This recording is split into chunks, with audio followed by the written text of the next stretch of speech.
तरीके से Epstein file की भी बात हो रही है और ये दुख की बात है कि इजराइल जो खुद गाजा के खून से हाथ उसके रंगे हुए हैं उसके साथ हमारा इस तरीके से लेन देन हो। ये कहना कि ईरान हमारा पुराना दोस्त है और फिर आप इजराइल के साथ मिले और आज ईरान के अटैक के खिलाफ तो आप मोदी सरकार बोल रही है, लेकिन जो ईरान के ऊपर अटैक हुआ उसके ऊपर हम चुप रहे। ये साफ दिखा रहा है कि किस तरीके से एप्स्टीन फाइल का शायद एक दबाव या अदानी का जो तमाम केसेस है उसकी वजह से एक दबाव है प्राइम मिनिस्टर पे।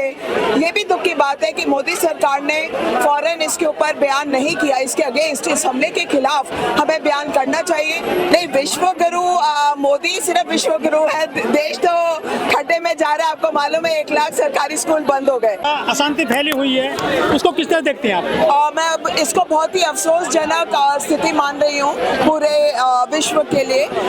एक सॉवरेन देश के ऊपर इस तरीके का हमला होना, वहाँ के चीफ की हत्या होना, और हम पढ़ रहे हैं किस तरीके से 158 एक स्कूल पे हमला हुआ जिसमें बहुत बड़ी तादाद में स्टूडेंट मारे गए। तो ये अपने आप में बहुत ही अफसोसजनक बात है और इसको टॉलरेट नहीं किया जाना चाहिए।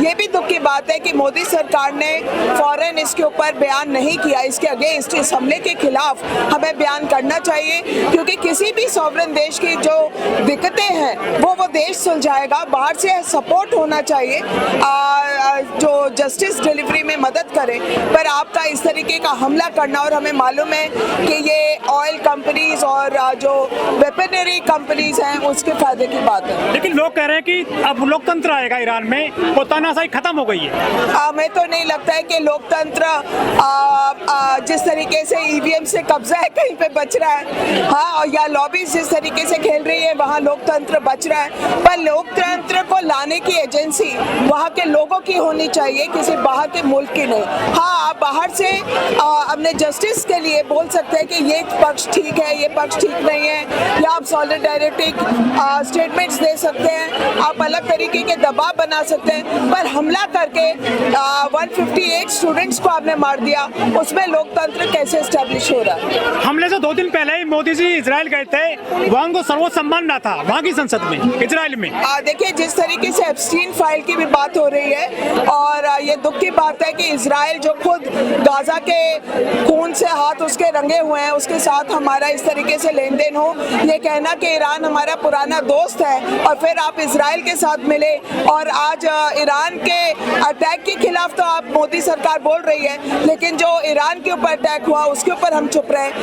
ये साफ दिखा रहा है कि किस तरीके से एप्स्टीन फाइल का शायद एक दबाव या अदानी का जो तमाम केसेस हैं उसकी वजह से एक दबाव है प्राइम मिनिस्टर पे एक तरफा पोजीशन लेने के लिए। लेकिन लोग ये भी कह रहे हैं हमारे देश के कि ये जो मुस्लिम लोग आंदोलन कर रहे हैं मानवता के नाम पर, ये बांग्लादेश में जब हिंदू मारा जाता तब क्यों नहीं आते, जब पहलगाम हुआ तो तब क्यों नहीं आए, या पुलवामा हुआ तो तब क्यों नहीं आए आंदोलन करने के लिए? मुझे नहीं लगता ये बात सही है। हमेशा माइनॉरिटी को या इनजस्टिस को बचाने की बातें हम लगातार कहते हैं। ये एक फर्जी अटैक है और मैं ये समझती हूँ कि अगर हम गलत है तो आप कभी सही हो कभी हम सही हो, लेकिन होना सही चाहिए। जो लोग अपने देश की माइनॉरिटी के लिए खतरा बन गए, मुसलमान पॉपुलेशन को मार्जिनलाइज कर दिया है, दलितों को मार्जिनलाइज कर दिया है, जब वो बांग्लादेश की माइनॉरिटी के लिए रोते हैं तो बहुत अजीब सा भी लगता है कि ये क्या हो रहा है। क्योंकि माइनॉरिटी के लिए अगर आपका दिल धड़क रहा है तो वो हर जगह धड़कना चाहिए, और मैं इसे समझती हूँ कि हम शांति के लिए हैं।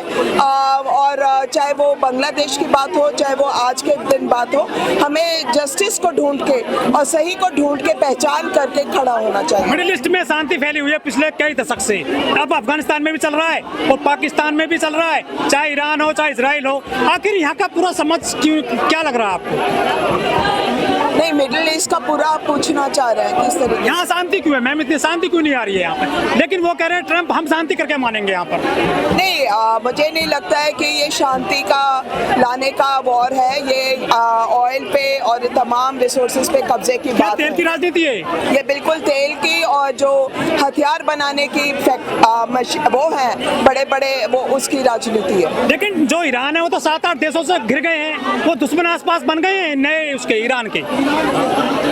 देखिए वो किस तरीके से इसको धीरे धीरे रिस्पॉन्ड करते हैं इस पे मैं नहीं वो तो देखने वाली बात है। सऊदी अरब में जो है उनका ठिकाना है यूएस का, तो वो भी उधर भी वहाँ से भी घिर गए हैं जो ईरान है।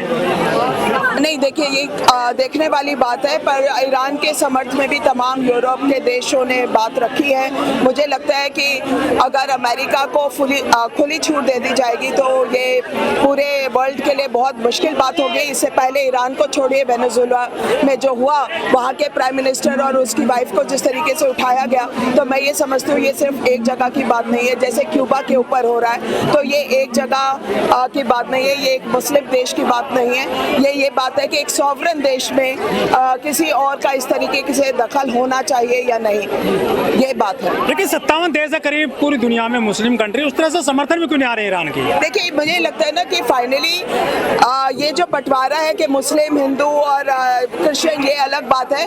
आज के दिन में लॉबीज जो हैं, जो इंडस्ट्री से जुड़े हुए क्रॉनिक कैपिटल्स हैं, ये सारी चीज़ें उसकी चलाई गई हैं। मुझे नहीं लगता है कि यूएई बहुत आसानी से मुस्लिम देश समझ के उसके पक्ष में कभी भी खड़ा हुआ है, गाज़ा के पक्ष में कभी खड़ा हुआ है। ये बहुत सारी अन्य चीज़ें हैं जो इकोनॉमिक्स से जुड़ी हुई हैं और एक्चुअली में वही चला रहे हैं कि होगा क्या। लेकिन जो डोनाल्ड ट्रंप है, बोलो थोड़ा डोनाल्ड ट्रंप है, वो तो कह रहे हैं कि हम अभी बैठने वाले नहीं हैं, शांति करके मानेंगे मिडिल ईस्ट में। देखिए यूक्रेन भी अपने स्वाभिमान के लिए लड़ा और ईरान भी लड़ रहा है। वो जो डोनाल्ड ट्रंप देखा जाए तो उनका तो मॉरल वही राइट नहीं बनता उस चेयर पे रहने का आफ्टर जो एप्स्टीन फाइल में सामने आया।